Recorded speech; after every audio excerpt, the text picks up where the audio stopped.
And start now that Victoria's here. Hey. Hello, everyone. Hello. Oh my gosh, look at all the things in Elisa's background. I want to snuggle that elephant, man. Look at the penguin. It Right. is so cute so I put those out when I'm doing mental health trainings. And it's so Nice. funny to see the university students fight over who gets to hold which one and for how Oh long. gosh. I want the penguin, man. It's so I cute. love that penguin. You just love it.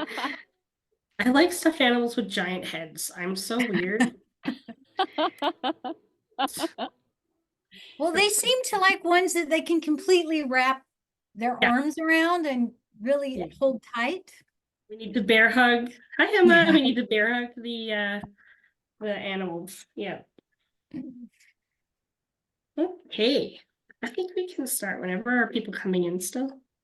I think we're probably with everybody that said they were coming. So if they come in, I'll take care of it, Chelsea. You are Okay. welcome to get started whenever you're ready. Yeah. Perfect.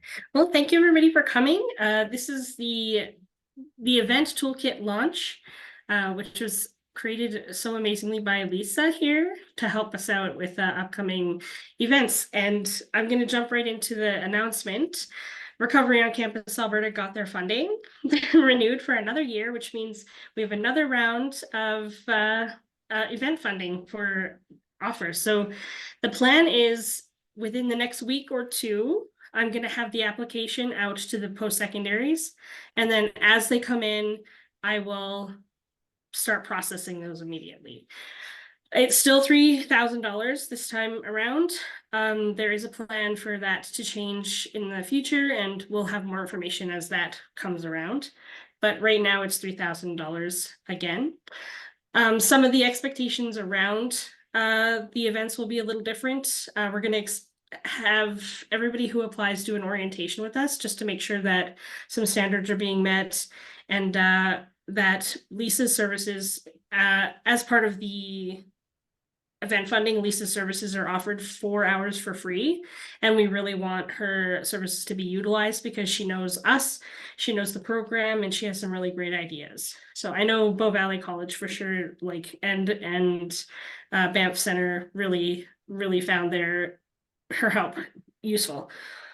My brain like stopped halfway through that sentence. So the ROC event purpose, one of the things that we really push is to create awareness on campus, to celebrate recovery, to teach about addiction and harm reduction, and really reduce stigma, increase visibility. Victoria, feel free to add if you want. Just, it's really important that these events are heading towards increased recovery programming on campuses across Alberta. That's the main goal, is to create collegiate recovery programming on campuses throughout Alberta so that we can be the first province that is really supportive of everybody on our campus. I'm bringing up the website because we have some great, I'm going too fast. I'm going to slow down a little bit. We had some great events happen, and it was actually really fun to go through some of them, and I'm going to go. We had, I'm scrolling down right to the bottom. We had St. Patrick's Day events, the Shamrock Shenanigans at Red Deer Polytech. Kings U had free food and mocktails. They did, I think they made bath products. It was actually pretty cool. Then someone had a brunch social at the Alberta University of the Arts, and they created these amazing journals that had recovery-oriented activities in them. That was neat. Lakeland Colleges had a ton of events, barbecues and things that really target their high risk groups, like the firefighters and some of their agricultural students. They're high risk for drinking and substance use in the north. They gave out a lot of good information. They provided a lot of access to supports that students weren't aware of, so that was pretty cool. UCalgary, we're actually in the midst of this. The University of Calgary Recovery Community last year was finally a part of Giving Day. That was fun. They've had, Banff Center had a mocktail mixer with a fry bar. That was really cool. French fries, like a buffet where you could get, oh my gosh, what do you like? I can't think of the word. Butter chicken French fries and chili French fries and nachos. It was really cool. And they had drunk goggles. AHS was there sharing that in the Bow Valley area, they have free access to mental health and addiction resources. The UCRC in Edmonton had we had a sip and craft here at the University of Calgary, and then sober sip and paint at the Edmonton campus. Concordia University of Edmonton had a speed friending. McEwen had their recovery on campus introductory gathering, and I think if someone can correct me if I'm wrong, but I think there's been a few more things since then at McEwen. McEwen had a pretty stellar harm reduction coalition going on before we came around anyway, so that it fed in really nicely. And then Olds College had a hot wings competition and a jazzercise rave, which was a lot of fun. There was like 15 different mocktails, and they had a contest to see which one was the best. That was cool. A lot of harm reduction information there, including process addiction like eating disorders and porn addiction, gambling, things like that. It was really cool. And then, of course, UCalgary Recovery Communities staff lunch and unlearns, where they teach about drug education, the myths, fears, and facts about alcohol addiction. They did one for a ROC talk for the 12 steps mything and things like that. It was really cool. And then UCalgary Recovery's Donuts and Discussion. SAIT's Let's Rock, which actually really fun to be at. So that was cool. And then Keano College's Recovery on Campus. They just had meetings, I believe, or they just shared our information. Natalie, I've had so many meetings. You can tell me what your event was. No, I'm gonna be quick. We had meetings, but we also have a volunteer that comes every 2 weeks to meet with students if they need. But we did an event, the coffee cart. So with the Subway cookies, and Nice. everybody loved that. We had a lot of people, staff, and students. And before Christmas, we also did like a nice event with all the community organization, the detox and all the people, AHS and all that. So we did 2 big activities. And in August, we had done another one with a barbecue and I think, our volunteer and another student in recovery. And we played music. The music was a hit. We had Nice. a little group of musicians. Yeah, that's it. Yeah, we found food and music is often the #1 draw for students, especially. Of the events that I've seen and heard about and seen the reports on, anything that involved food, free stuff, obviously, music and mocktails is a huge draw. And some definite wins is I know Lethbridge College is continuing their programming with or without us, which is great. That's what we want. We want people to start looking for new ways to engage without ROC above and beyond, but following our standards for recovery and addiction. MRU is taking some stints to, like, they have a new peer recovery cafe, things like that. And I know that they're still getting really involved with us in recovery on campus. Some other quick things, Lakeland is doing amazing work up there. They're pumping out activities like left, right, and center. So that's awesome to see and hear. Bow Valley College is getting involved with the Sober Stampede, their own stuff. They did that last year and that was a lot of fun as well. So it's really heartening to see the events that are coming up. And I know some people are taking more of a serious shift using our funding. The University of Alberta chose to do an advisory committee instead to start. So they cater meetings for students to tell them what programming they want on campus and things like that. So ultimately, these events, the sky is the limit. Just if you're creative enough, if you're not creative enough, find somebody who is. Build your team.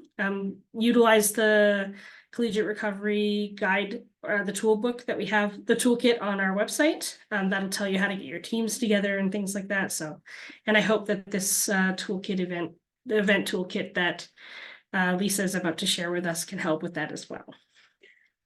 Yep, go ahead. Yeah, thanks, Chelsea. That was a great summary. Hi, everyone. I feel like it's been a little while. I was just going to add, one of the big initiatives we're working on right now is the Recovery Friendly Campus Pledge. So just putting the seed in there now, we're finalizing. We have 8 criteria And it's really an awareness raising tool and also a way for university leaders to start to prioritize recovery on campus, right? For them to get some skin in the game and to sign this eight item pledge. So what we're hoping to do is to travel around the province with a banner, have the provost sign it, and have leaders there, Indigenous leaders, and get people excited about really prioritizing recovery-friendly campuses. So there's things like having a dedicated space or a pop-up space, celebrating recovery. So we have different criteria, but what we'll do is at our next advisory, or once we get it finalized, we'll present it to the advisory committee as well. So that's pretty exciting. We're hoping to roll that out in September as well. So, and there could be more money, like more big money coming to actually fund schools. That was kind of something that was discussed at the Recovery Capital Conference. So we'll stay tuned for that as well. I think you're on mute, Chelsea. I don't even know how I muted. I didn't press any buttons. That actually, thank you for sharing that. That actually reminds me, in the coming months, that is something that we're going to be looking at involving these events, is your readiness to take on more for this program. If you want to be involved, this is a good way to keep in touch with me. And hopefully when we get more information about that extra money, I'll be able to pick out who's interested in continuing on and expanding recovery on campus and who wants to continue with just doing the events. I kind of rushed through everything, but I think unless Victoria, you have anything else to add, or Tabitha, you want to add anything, I can hand it over to Lisa.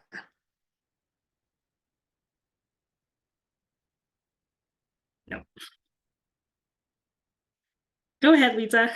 Awesome. Hi, everybody. Can you hear me okay? Yeah, we're good. I'm so excited to be here today. And Chelsea was saying I created this kit, but honestly, this has been a team effort for about, I don't know, 10 months, something like that. My team last summer, we started kind of looking at what could this look like to offer a resource for specifically for those that are participating in ROC and ROC events, planning or promoting ROC events. And what it kind of distilled into was, and I'll show you the kit right away here. We need a big drum roll or something, I don't know. But what's so exciting to me is that it shows that this is a community effort. And I don't think that the kit could have been created 2 years ago when I first met Victoria and the team. And because what has happened over the course of specifically the last year, is you guys adding your creativity, adding your ingenuity, adding your teams and the conversations you're having with your students and your staff and your faculty to run events that work for you. And so we're almost looking kind of behind us saying, what happened and how did this actually come to be that the events have been so successful? Because it's so important that we look at what's working, and it isn't going to be the same for any one team on your campus, and it's not going to be clearly not the same between schools. There's going to be differences in how things happen. And what has been cool, and even Chelsea and I have had lots of conversations around the events that were working or the events that we felt either the schools were feeling like maybe, was it worth the time and the effort and all of that to put these together? But it's never the end. It's really about the beginning. And what I've loved about working with Chelsea is she always says, we're all learning together. And Chelsea's very modest. So let's all give her a hand for really making it through this last year, feeling just as enthusiastic, just as I think motivated to see these events grow. And like you said, Chelsea, that many of the schools, and you guys included, if there are things that you start doing organically on your own, we're going to celebrate that, because this is a movement that is way bigger than any one school, way bigger. And if I could just say, I love the ROC team, but bigger than the ROC team, because this goes beyond. And eventually, and Victoria, I'll kind of sort of throw back to 2 years ago or a year ago, the idea that this is a template that other provinces or even other countries can start to adopt, because it's not there's so much research, there's so much good stuff that has been baked into what ROC is that others can learn from and adapt to their own environment. So that's what gets me really excited about where we're going, because many of the hard knocks that we've faced over the last couple of years are being put to good use now, because we're starting to, the toolkit is a great example of that, that we now are able to share some of the learnings we've got.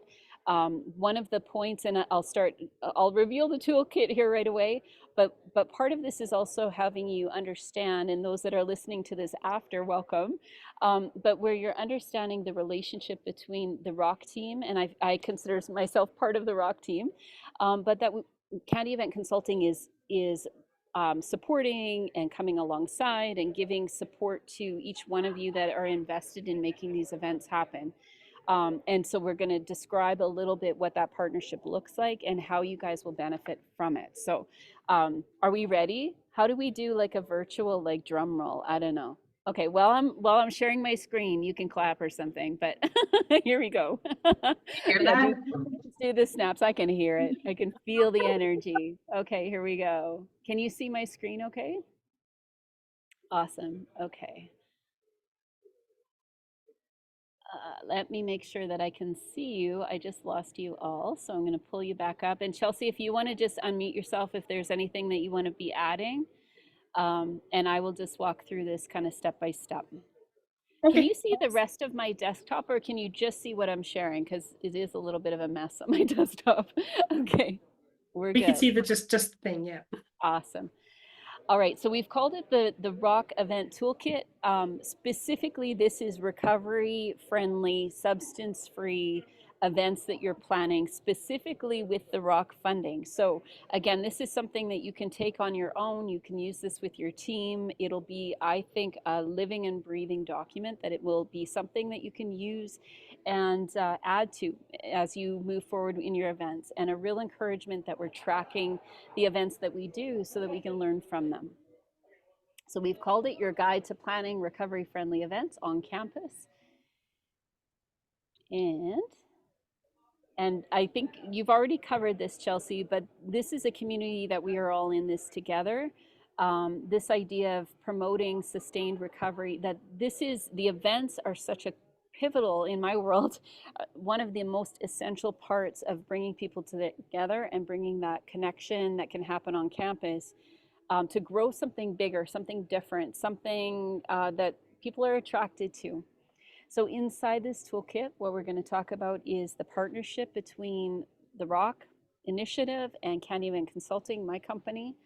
You're going to get to meet the team.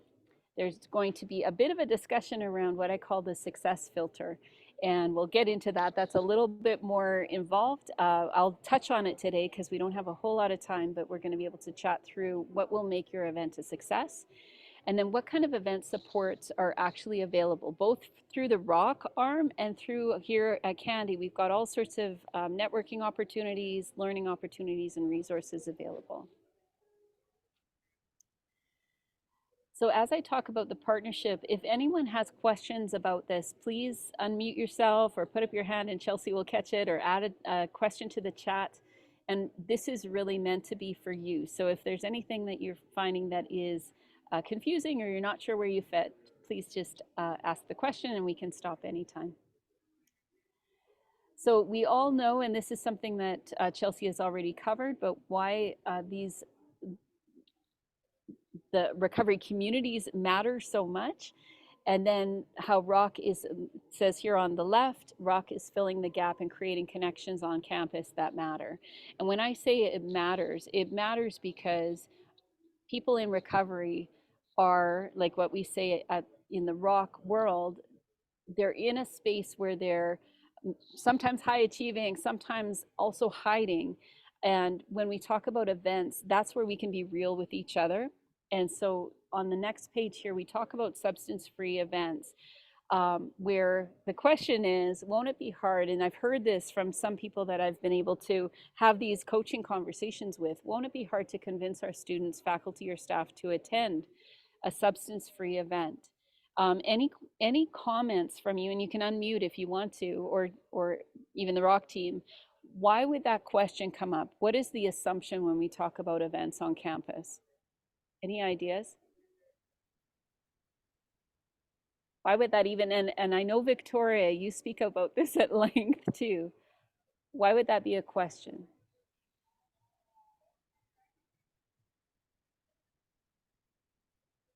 Any thoughts? And if you want to Well- unmute, I can't see the chat there, Chelsea. Well, here we are. Someone unmuted. So this is Elise. So we are a substance-free campus. It doesn't Mhm. mean we don't have issues. It's just, we don't have any events. Well, there's no serving of alcohol or other substances on this campus.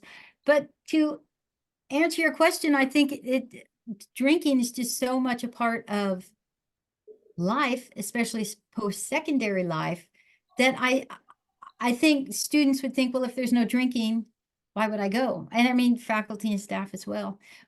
Before I was working here and I was working for AHS at different events and parties I would go to, not necessarily AHS sanctioned, but it was just always surprising to me, because you're a teetotaler, how much people's like decision where to go out to eat, what pub to go to, what restaurant, was rooted in what kind of alcohol they served.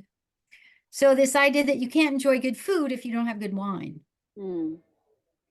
Yep. And that may not at all be what you were looking for, but No, thank you. Thank you for the comment, because sometimes we make assumptions, and I'm actually at a event industry event right now. Like there's a conference happening over there.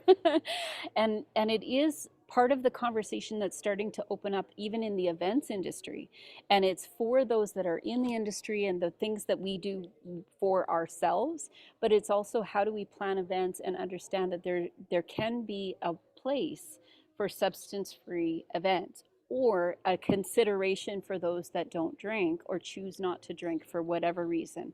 So the conversation is broadening, and that's exciting for me as somebody that has been very focused on substance-free events, or at least giving an alternative.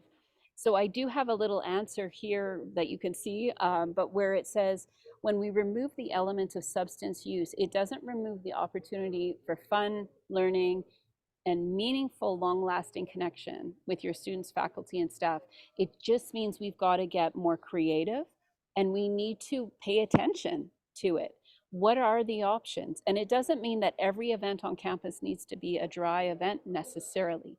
It means that there's alternatives and there's choices.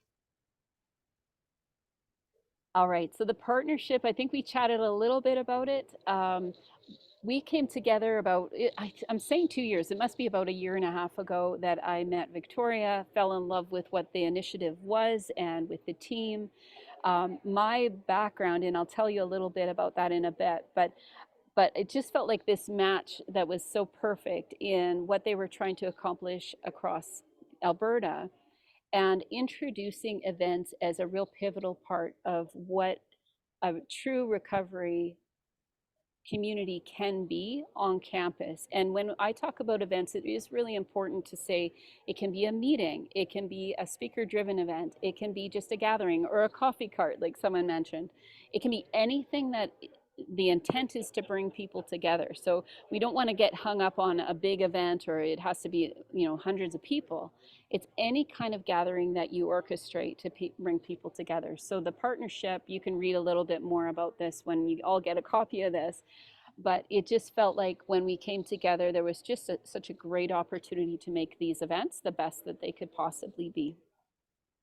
There's a couple of pages here just with some random, events that have happened all over the province. It's so exciting. This is not an extensive list by any means, and I'm so glad that Chelsea named some of them at the beginning, because they are really inspiring. And it is important, like anything in life, when you feel or you sense or there is a really great connection happening, that we want to document it.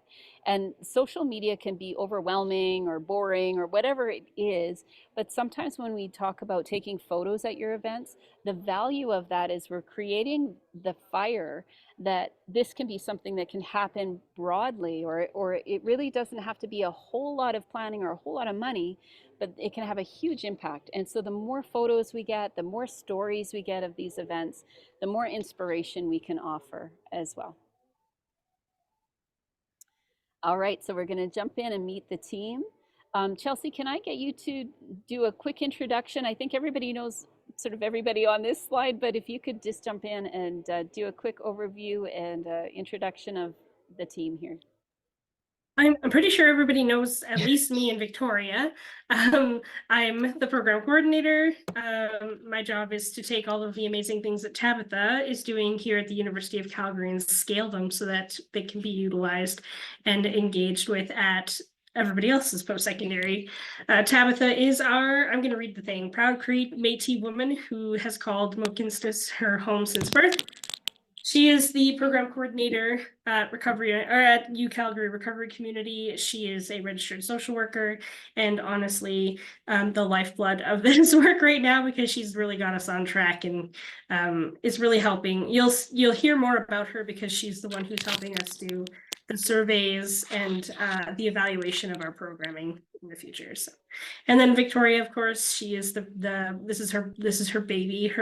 She's the brain of this operation because of her experiences as an academic in recovery and dealing with post-secondary disclosure.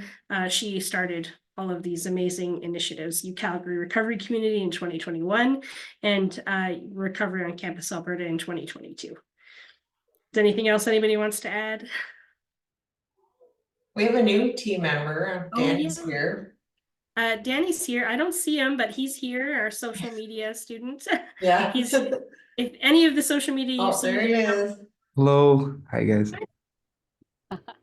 We've had some pretty amazing social media happen over the last few days, and that has been his incredible work. So look forward to our social media, both ROC and UCRC, to be a little more popping. So Awesome. Thank you, Chelsea. I had to go plug in over there, so now I think I'm still good for a little while. So thanks for taking that. That was perfect timing. A little bit about myself. So I used to call myself an event coach. I now call myself a connection strategy coach because I kept running up against this idea that any event that I coach or plan or work with a client, it really is about the connections first. And that is what sort of is the thread through everything that I do.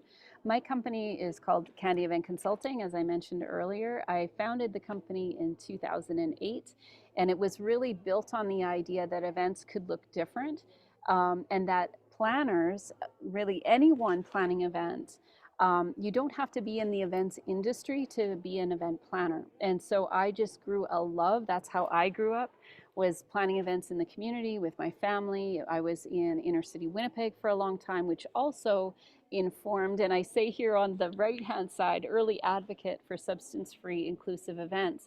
It was because my parents were working with people that were either in recovery or there was a lot of substance use in families. I was doing a lot of children's programming back then and really realized there's got to be other ways for us to gather people together, and that it is the grassroots of us making sure that when we're planning an event, everyone feels like they can be included.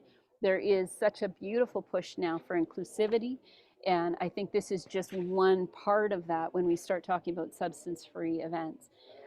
So when I talk about events, and even if we're in a coaching session, I'll talk about connection points. So I just want to touch on that really quick, that over the course of the life of your program, whether it's ROC or any event that you're planning on campus, one of the things that I love to do is actually plot out where do you want to be this year and where are those events and those connection opportunities happening. And so we want to make sure that every meeting, event, or gathering that you plan has that connection at the heart. And everything that ROC and the research shows that connection, and I always get this maybe wrong, but tell me, Chelsea, if I get it wrong, but connection is the opposite to addiction. Is that right? Well, it works, but it's addiction. Okay, it's got it backwards. Connection is the opposite of addiction. Yeah. There you go. So the idea that this feeds so beautifully into where our ultimate purpose is as a ROC initiative is that we're talking about those connection points and so how does that serve us in the long run. So you can read through the rest of it, in time, but I wanted to just touch on that. This part, the success filter, oh, I think they're going back in. Can you hear me okay still? It's getting louder here. The success filter is something that I have been saying this for years, is that if we are able to, and I'll tell you a little bit of my story around this, but the success filter came out of things that I learned along the way in my planning events for my own business that helped me understand how to make them. There's three things: there's affordable, repeatable, and scalable. So this filter, I say that this filter is for every event. So this is a chance for you as a team, you, even if it's just you on your own, where you can put your event through this filter. And again, I won't be able to go too much in depth into it now, but this can be part of your coaching sessions with me in time. But that we want to make sure that we're asking these three questions. So the first one is what you're planning affordable? And what I wanted to talk about on this one was it's sometimes we feel like we don't have enough money, and so we're not going to run the event. And it's amazing that there is money coming in regards to funding, but then we might be thinking, well, how is it sustainable? If we don't get more funding, we can't do more events. But the cool thing about looking at this filter is that we can do almost anything, but we have to make sure that we're putting it through the filter of making it affordable for us. And when I talk about affordable, it's not just about the money, it's about the time, energy, and the key resources that you have available to put into this event that you're planning. The second one is repeatable. Repeatable for me, I love to create, and I am an insatiable creator. And it was, this is my mom in my head, but she'd always say, you don't have to reinvent the wheel, Lisa. This is when I was younger. And I've over the years have learned the value of repeating an idea or really digging deeper, not just wider, but digging deeper into something so that we can be repurposing and repeating something over and over again. The last one is scalable. And this scalable conversation is once we've got things that are affordable, we're managing our time, energy, resources, money. We can start to put things in place, which I will explain in a minute, how we can make these things repeatable. But then the beauty of that is we can start to see where we can start scaling up. And the question here is, where does your event have the room to adapt or expand into either a new audience, or maybe you're starting with students, but then you notice there's something we could be doing over here for faculty. What is the scalability of what you're creating? And what happens with that is we start to spend less money, less time, less energy to get a stronger, probably more impactful result. So I'm just going to jump through these pages. Again, this is something we can go into more depth with your team specifically, but there's a couple of questions that I wanted to ask. So if you were to have, when we talk about affordable, one of the questions I have here is, what would it take for you to feel like you had enough time, energy, money, resources to do your event? Do you ever put your hand up if you've ever felt like you just don't have what it takes to make your event happen? Those, Chelsea's waving. Chelsea's waving too. So what is it about, what goes through your head or your heart or your spirit when you feel like you don't have the money? What's going on for you? Anyone been in that situation where you feel like you just don't have either the funds or the energy or those resources to pull it off? What's going on emotionally for you? Well, for me, it's a sense of sadness, might be a bit strong, frustration. When you know there's things you could be doing to provide information and resources, or new ways for students to look at or think about, in this case, substance misuse, or what even recovery looks like. But because your funds are limited, you You know, for me, I start with this big idea and then it ends up a little tiny idea. I love that. You know, and I get the frustration. I think sometimes because we're so purpose driven, you can't be on this call, you can't be doing events on campus without feeling a sense of purpose. And especially when we talk about recovery friendly events, there's a lot hinging on getting these right. And so I appreciate that. I think there's that feeling that if we can, if we could just have that money, we could do more. But what happens is sometimes we get stuck or stagnant because we're waiting, right? We're waiting for the money or we're waiting for something else for us to start. And what I want to encourage you with on this point, this idea of it being affordable, we can actually trim something to where it is actually affordable in your time, your talent, your energy, your resources, your money. Start somewhere because that's something we can work with. At least we are able to now move into some space of an event. A coffee cart is a great example, and then grow it from there because you're going to grow your team. There's going to be ways to actually scale up. Thank you for sharing that. The second one is I can actually, well, please, yeah, go ahead. I can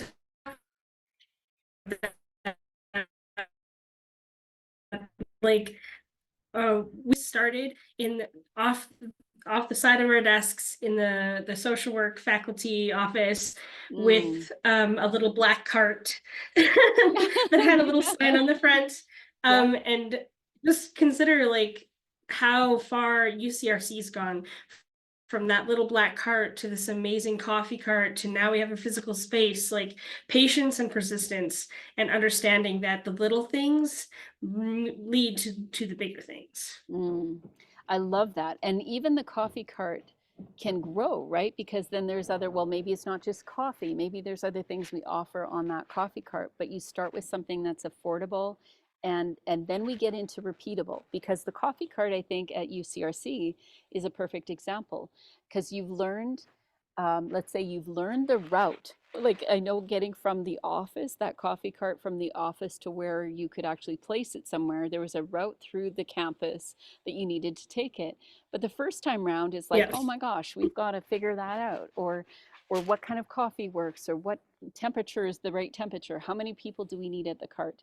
All of these things are elements that become, I don't want to say they're locked in. You can always adjust them, but as long as we are in the space where we feel like we can repeat over and over something where we don't have to reinvent that wheel every time, it allows us to sink into the message or to take more time to have a conversation with somebody at the cart, or we time things better. We know that it's going to take us an hour to get that cart where it needs to go. So then it isn't the stress that we're hurrying or we're going to be late or the team is waiting or whatever that is. So it allows you that ability to do it well. And I see sometimes people don't want to sit on the repeatable side.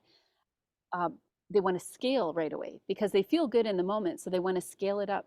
But sometimes I'll say, let's do it 3 times exactly like this, flesh out what we need to, and then we're ready to scale. Once we've kind of done it a few times, it feels like maybe you want to do more, but hold back until you're really ready to start scaling up. The beauty of it for, let's talk about promotion on this too, Chelsea, but once you get something that's repeatable, you can use those same photos, let's say, from that coffee cart for the next ones. You can use maybe that messaging that you did on the first one for the next ones. You change the date, you change some of those basic elements, but to repeat it over and over again, then you get really good at it. And the really great thing about repeatable too is then it allows people to adopt what you're taking on, because then you can say, not just here's the binder, go and do it, but then you can give them some of those successes. You can show them what's been happening in the past and why it's working. So that's really, any comments about doing something over and over again? If you're a creator like me, I've had to learn the hard way not to keep creating things. I just wanted to do things with excellence. And that took some patience and it took some reservation of creating more to do it well. Any thoughts around something being, your events being repeatable? This is actually why the Calgary recovery community for us is important. because we're taking their events and we're putting them in a package so that you can repeat them. Yes. Yeah. And that's where this And shit, like half the legwork is done for you. So that's I'm done. that's very true. Does anyone here on the call feel like you don't want somebody to adopt your template or adopt what you're doing? I would probably guess not. Like if something worked for you, that's part of this information sharing that Chelsea's been doing in the advisory committee meetings, where if we can share with each other what's working, we really could create a repeatable option for somebody to take it over. How, you know, you've done maybe some of those, that hard work of making sure that it's going to work over time, and they can make it into their own. Any events out there that you guys have been planning that you feel like could be a repeatable event at a different school or with a different team?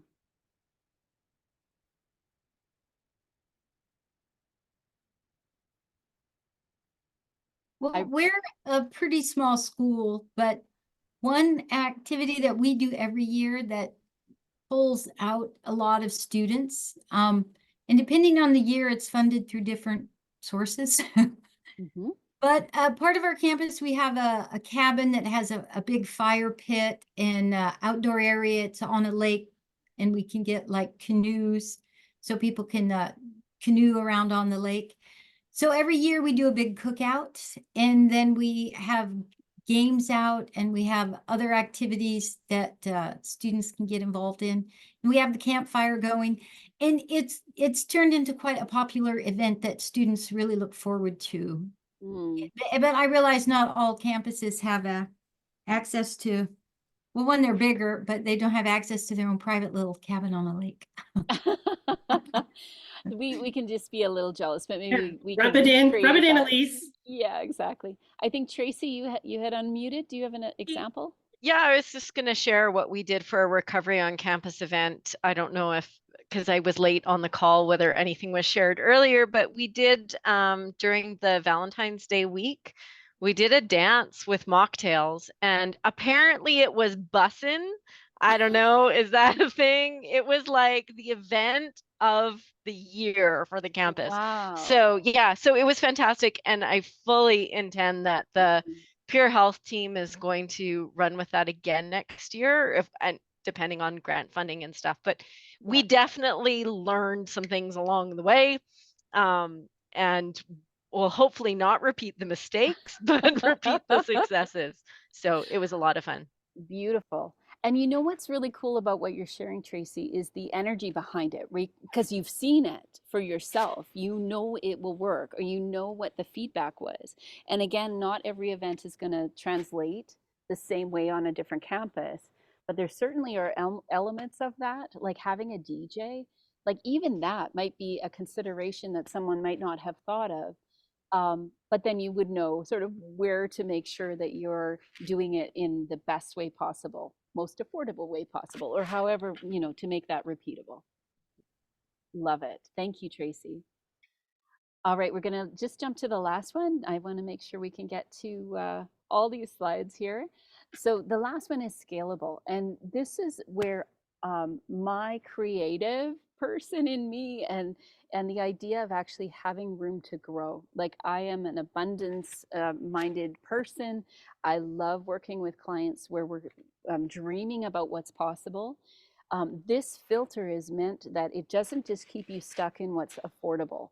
And sometimes, especially when I've been working with boards or with some teams where they've just done things a certain way forever, it's hard for them to think about scaling because they don't know where the money's going to come from. They don't know where, like if we're talking about a bigger event with more people, it's more logistics, etc. But when we start talking about scalability in this idea of where does your event have room to adapt or to expand, this is really an exciting space because we start to see, and I say here on the left, but this idea of planting each element in a pot with room to grow. So when we're planning our event, what if we planted it in a bigger pot? So you're only going to get sort of a smaller stem for now, but the roots have room to expand and to grow and to actually create a healthy environment where you start to see these connection points in your event over and over again. And so we talk a lot about wrapping what you're trying to do in abundance, in your purpose, in something broader than yourself, broader even than your school. And so I think that when we start talking about scalability, that's where your creative people on your team have room to play. And it's really important that we're in this space of play as we're planning, because you never know. Like, what if you had something in your plan where it might be a 3 years out part of your plan that you're going to have this now maybe it's 50 people, but you're going to grow into an event space that's for 300 people, and there's some brainstorming around that. You've got some ideas around that, and then you get some influx of funding, or you get somebody on the team that knows a company that is willing to sponsor this. You're ready to jump, right? And I've seen it so many times that if we prepare ourselves to scale, opportunities come. And it's not just magic, it is something that you have laid the foundation, where people have that trust that you're not going to go anywhere, you're not going to just sort of skip on to the next new initiative, but that you're preparing to scale.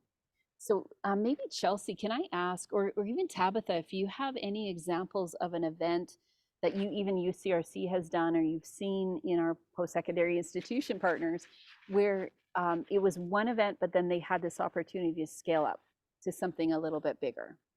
Any examples of that? Well, Tabitha's thinking, I can offer Lakeland did pretty good because they had just a small barbecue for some of their students. And then the next step is for their entire firefighting cohort. So they're like, this was really successful. Let's bring it up to more students. Let's make it bigger. Let's make it better. So that's a little example. Yeah. It's such a great example, because I think even at the beginning of Lakeland, they jumped on before things were really official, right? So they were rolling right away. Yeah. They were so excited to get going. And Chelsea's like, okay, we're going to figure out, we're going to build the wings as we go, on our way down. But they have, I think, benefited from that visionary thinking that there could be something else possible. And then also like laying the foundation that it's a really great event. They did it, it was affordable, and then they were able to repeat it a couple of times, and then to scale it up to either another part of the campus or to other people or just bigger. So great example. In light of time, I'm just going to keep going, Chelsea, if that's okay. We're going to jump into any comments about the filter before I jump into event support. Anything sort of pop up for you as you're listening to how you could potentially filter your event planning through? All right. So we're going to keep going. So the idea of the event support, this is where we're not just there when you're on a coaching call with myself or my team or with Chelsea or Tabitha or Feel free to anyone. put it in the chat and I'll recount it later. Please, yeah, that sounds great. So the idea of having the support that you need when you need it is really important to us. I've just put some pictures here of the team or some from the team in the last year. Chelsea mentioned this at the beginning, but there would be included 4 hours of coaching with your $3,000 in that funding. But I'm here anyway. Like, if you want to send me an email or a text or whatever, I'm always available. If there's something that you are in the middle of a meeting and you have a question, that's something that I really appreciate about being in community, is that we're not just here when there's an official, and I won't speak for the rest of the ROC team, I'll speak for myself. But I really want you to know that I'm on your team and that we're here to answer questions as you're going. And sometimes you don't know what to ask until you're right in the thick of it. So that's important also to know that there is that opportunity to reach out to Chelsea or myself. If I could just throw you in that boat with me, Chelsea. I was about to put in the chat that I am on your team. So definitely, if you need Amazing. help or if you have an idea or anything, just email me and I'll be there. Absolutely. And the cool thing about asking Chelsea or I is sometimes we'll have line of sight of other events that were happening where we could actually get you connected to other schools that might be doing something that is similar to what you're trying to accomplish. So there's also that peer support that we want to be building over time. This is just a real quick little piece for me, but I just launched a book called Event Planning from the Inside Out. It gives you a little bit more about my story, why I started what I did. And there's a coloring book if you're just feeling stressed out and you want to have just a little extra something. This is free for you guys. There is, I believe on here, there will be a link in the actual form, or sorry, in the actual presentation that I will send to you. And then I wanted to touch on the additional resources here. So you can read through these. There's lots of free opportunities here in Candy. My work as a connection strategy coach is that I'm supporting anyone planning or promoting their own events. So some of these are, obviously this guide is for you, it's for the ROC community, but I have lots of training that's available online. There's a lot of free here, you know, on the list. So you're welcome to join in on these things for free. It is open to the public. A lot of these offerings are open to the public. And I'm really excited to announce, and I don't think, Chelsea, you know this yet, but the Connection Architect course in community, I'm actually now being able to offer that as a workshop at AU Arts coming up end of May. And that just got official yesterday. So that's my big announcement. And it's super affordable. They're going to offer it for $97, but then through Candy, you can get 20 bucks off of that. So it's going to be about $70-ish for you to attend. And that's a 2-day workshop. So if you're interested in that, we can get you all connected to where you would register through AU Arts on that. And then I'm going to jump to the last slide, which will be Chelsea kind of sharing some of those recovery on campus resources. So all I back forgot. to you. I noticed I forgot to edit the Recovering in Place, but you'll still be able to find it at that address for now. It's now Recovering in Place Lab. That's the research hub. That's basically where you'll find all of Victoria's research and all of the upcoming research. Probably even the needs assessment will be up there soon, right? Yep. We still have the toolkit. All of these links will take you to the Recovery on Campus is creating collegiate recovery program toolkit. I have to clear out the peer support. Sorry, I didn't update this and then, but some information. Actually, I'm probably going to leave that there, and we'll have information on how to create peer support on campus that works out for everybody. I'll probably put up our peer support guide so that people can see that from here at U Calgary Recovery Community. The ROC talks that are coming up. And then we have a member page, which shows all of your amazing events. So whenever you do create an event, please, please, please, please send me the promo information for that, and I'll put it up on our website so that we can support you for that and celebrate everything you're doing.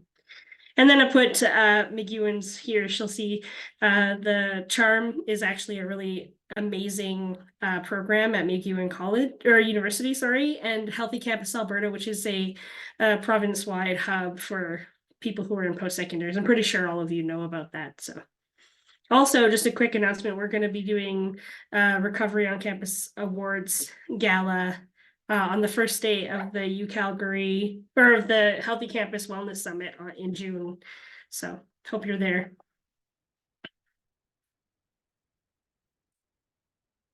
Awesome. Thank you, Chelsea. That is so exciting. And this is, again, it's a document that will be changing over time. So there'll be new resources and new opportunities.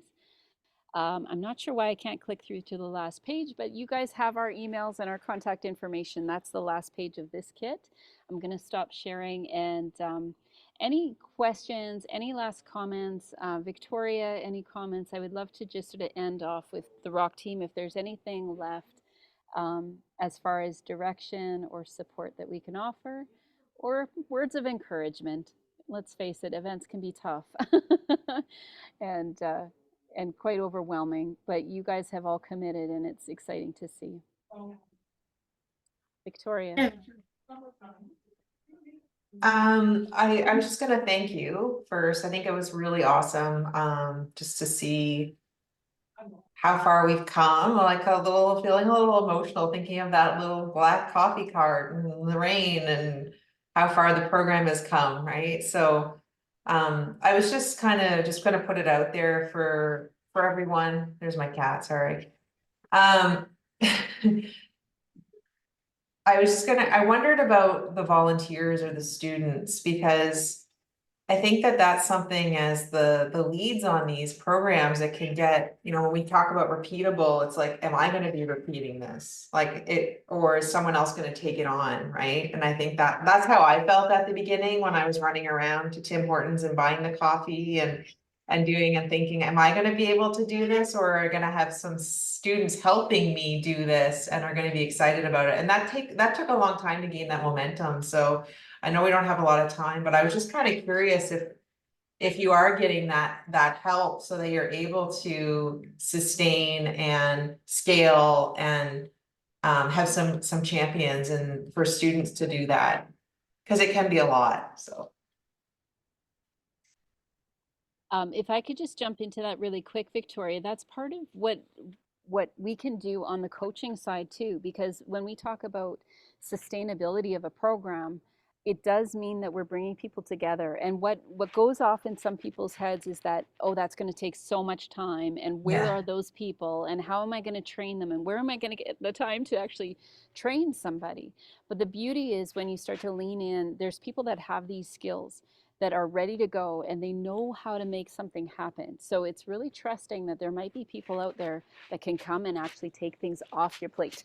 So yeah, thanks for bringing that up, Victoria. Yeah, great example. Natalie had a question or comment. Oh, sorry, I was just writing in the chat. I didn't wanna take too much of a time, but I just wanted to say thank you because this is wonderful, this beautiful toolkit and everything you do, and I'm very excited about the grant as well. And I'm just wondering, so you said everybody will get like an application, a possible link for the application in the next 2 weeks, is that it for the grant? Yeah, so the toolkit and the application will be sent out to everybody. Oh, thank you. Plus, both of them will be available to get off of the website as soon as we're ready to go make that live. Okay, and the only reason I didn't never send any pictures to you, and I have a few, is I need like a consent from it's a little bit complicated sometimes, but I'm gonna try for next year to be better at this, to make sure that I can share, okay? That's awesome. But- Yeah, if you want, we have like picture waivers as well. We could share if you need. Oh, yeah, that would work, okay. And congratulations for everything you do, because this is wonderful. Thank you so much. I'm excited. Anybody have any other questions? Sorry, one last one. Yes. When you talked about the pledge and going through Alberta to sign whatever, I'm not sure if I could have, I think there's gonna be like a movement about the pledge. So how do we, maybe it's gonna be a question for next meeting.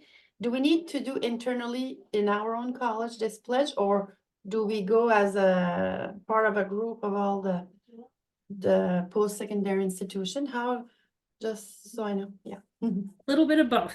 Okay. So maybe I'll chat with you, Chelsea, on it individually to start. Okay, thank you. We're gonna have more information on that, the advisory committee about it too. Okay, So, thank you. next Tuesday. Thank you, Lisa. Awesome. Well, thank you, everybody. And thanks to Tabitha, too. I know that you're running all sorts of events, and I'm watching sort of as things are developing there. Reach out. I think the train of communication will go through Chelsea now, but again, you are welcome to use, once you get that package, it has my email and phone number, and I'll get you some information about signing up for some things that are coming up on the Candy side. But thank you, everybody, for taking the time this afternoon to celebrate with us. This is really a really incredible day. It's really putting that stake in the ground that this matters, and that these recovery communities matter, and they're making a difference. So congratulations, everybody. And thanks again, Chelsea, for just being such a great partner in all of it. Thank you. It's been awesome. Thanks. Thanks, everyone. You're all awesome. Thank you.